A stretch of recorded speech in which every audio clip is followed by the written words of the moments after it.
good evening, everyone.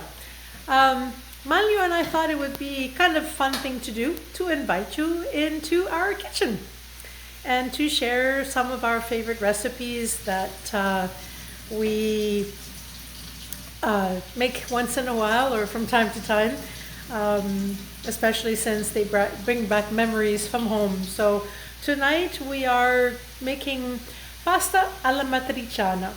Pasta alla matriciana is one of the several pasta dishes in the region of Lazio, of which Rome is the capital, that I believe you need to try when you're in that region. Now, pasta alla matriciana gets its name from a small town called Amatrice, which made the news not long ago because they suffered from a great earthquake.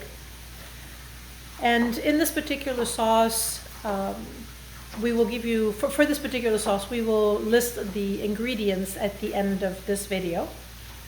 And you can also check out the blog that we will add to the website with some more details about pasta and foods to try in the different regions of Italy, France, and Spain. And traditionally speaking, pasta alla matriciana is served with a pasta called bucatini. Bucatini looks like spaghetti. It's a little thicker, and it has a hole in the middle. It's like a little tube. It's like a little tube. So here we can't find it here, so we will try other kinds of pastas. So pasta alla matriciana really calls for a type of pasta called bucatini, which is a long pasta. Bucatini look like a little tube. Well, spaghetti is a little deceiving, yeah, but they're true. like a little tube basically. And it calls for this kind of pasta because the sauce is particularly suitable for that kind of pasta. Now, owing to the fact that in North America there's only a limited selection of Italian pastas, use whatever you want. Use whatever you like best. Sul formaggio. Sì, grazie. What we wanted to also let you know is that in the pasta alla matriciana is usually in Italy they will use guanciale, which is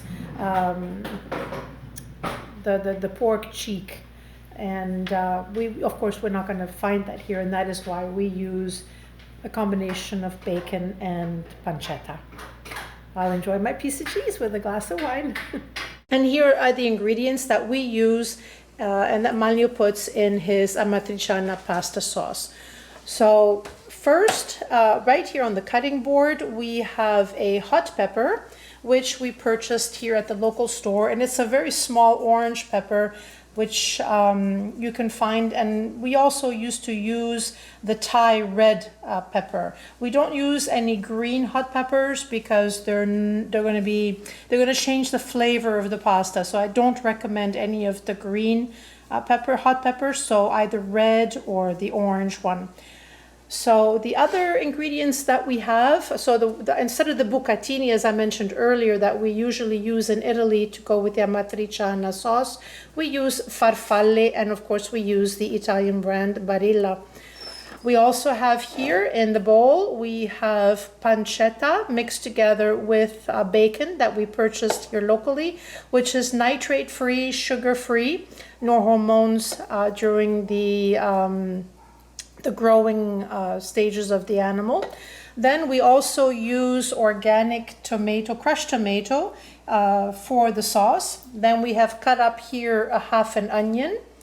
And here in this bowl we have pecorino cheese. Now unfortunately we cannot get the pecorino cheese from Amatrice, but we can certainly get a pecorino cheese here in the store. So here we're by the stove. And the way Manlio starts is here we have a frying pan with some butter in it, and into which he's going to put the onion and cook it so that it becomes translucent. And here on the right hand side we have a beautiful Italian pasta pot where the water is boiling. I don't know if you can see the lid, but this is actually purchased in Italy. This is what we use to boil our pasta in. So here Manlio is adding the onions to the butter. Okay, so here the onion has been cooking until it reaches that yellowish translucent color. And now Manlio is going to add the bacon mixed together with the pancetta. Now usually the pancetta, you can purchase it already diced up in packages here, as well as in Italy. And the bacon though, we slice up. So you would buy your bacon in a package. You can choose whichever bacon you prefer, and then just, dice it up and then just add it to the onions. Okay, so as you can see here, you have the two different kinds of bacon. So bacon and pancetta cooking away in the onion base, and now I'm gonna add another ingredient, which is our crushed tomatoes, and I'm gonna make the sauce nice and red here in a couple of minutes. I'm gonna reduce it. Now, of course, this is a lot of sauce. We eat 2 nights from this. And so the onions have glazed. Manlio added the diced bacon and the diced pancetta. Now, the bacon you would have to dice yourself at home. The pancetta, most often, you can find already diced in the store.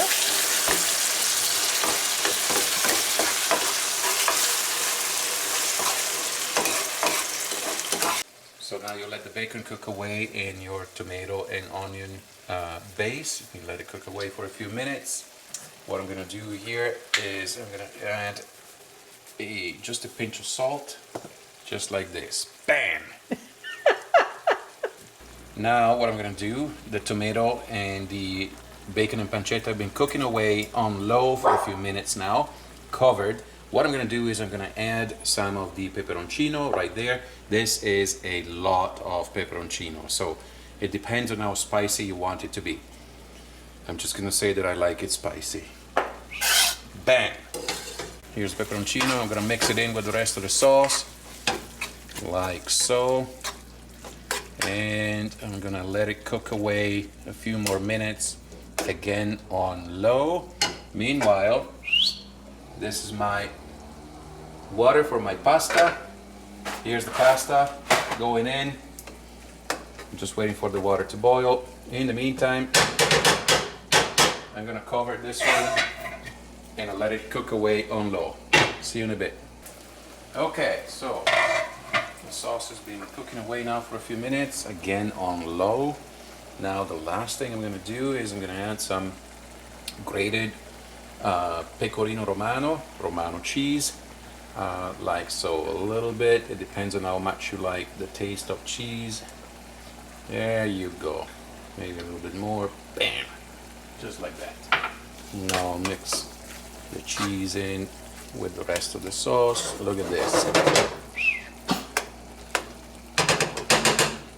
Perfect. And in the meantime, my farfalle are cooking away. See, they're not ready at all. They're still kind of yellowish. Farfalle are a little bit tricky. You gotta cook them in just such a way that you don't lose them and they don't get overcooked.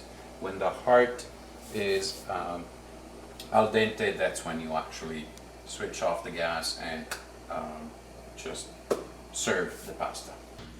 And the pasta looks like it's almost al dente. I'm looking at the farfalle, I'm looking at the very center of the farfalle.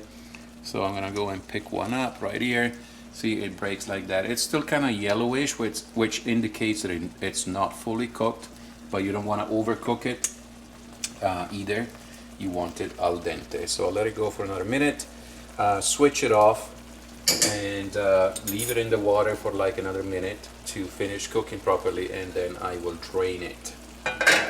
Pasta is boiled, and now I'm going to drain the water. So I'm using this cloth just because it's obviously piping hot, but I come to the sink and drain the water, just like that. With this sauce, you do not need to retain any of the boiling water. With other sauces, sometimes it is recommended to keep some of the boiling water in order to actually make it easier to cook the sauce. But here you don't need to do so, so drain it well,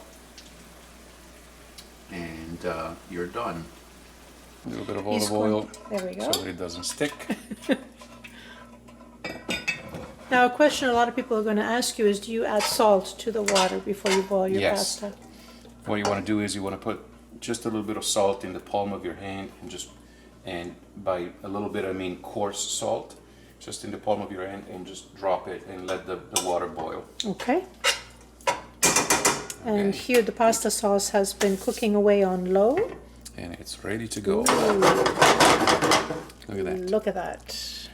Yummy. And here's your finished product. So typically we use a flat plate, and you put the cooked pasta on the plate, and then you spoon the pasta sauce over it. And then when you're ready to eat, you mix the two together. Now, some people, like ourselves, we like to add some extra cheese on top. So Manlio is going to put some extra cheese on top. Voila. Done. Et voilà.